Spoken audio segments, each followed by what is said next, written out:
Hello, let's read the question. In a standing wave, all particles in one particular segment vibrate in the same phase. In a standing wave, the amplitude of vibration of particles varies from 0 at nodes to maximum at antinodes. Which of the above statement are correct? Okay. तो first में दिया हुआ है standing wave all particles in one particular segment vibrate in the same phase. ये बिल्कुल सही है. Particular segment में सारे पार्टिकल्स सेम फेज में वाइब्रेट कर रहे होते हैं. ठीक है, मान लो ये हमारी ऐसे स्टैंडिंग वेव बन रही है.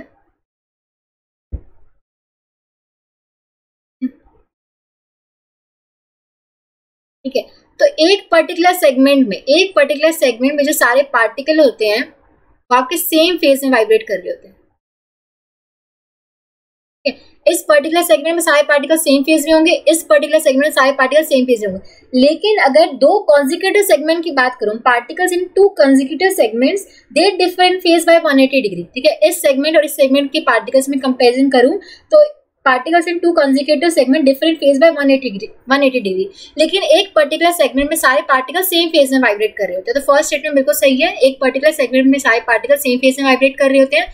2. In a standing wave, the amplitude of the vibration of a particle varies from 0 at nodes to maximum at antinodes. ये भी सही है. नोड्स पे जो आपका एम्पलीट्यूड होता है वो 0 होता है. ये आपके नोड्स होते हैं, ये आपके नोड्स हैं. और जहाँ पे एम्पलीट्यूड आपका मैक्सिमम हो रहा है ये होते हैं एंटीनोड. ठीक है, जहाँ पे आपका एम्पलीट्यूड मैक्सिमम होता है वो होता है एंटीनोड, और जहाँ पे 0 होता है वो होता है नोड्स. ठीक है, तो एम्पलीट्यूड आपका कैसे वेरी करता है, 0 at nodes to maximum at antinodes. ठीक है, तो ऐसे मैक्सिमम एंटीनोड पे, फिर नोड पे 0 हो जाता है. फिर यहाँ पे ये भी आपका एंटीनोड है, एंटीनोड पे मैक्सिमम हो जाता है, फिर नोड पे 0 हो जाता है. तो सेकंड स्टेटमेंट भी सही है. ठीक है, तो हम बोल सकते हैं both the statements are correct. So option C would be the correct answer, both 1 and 2.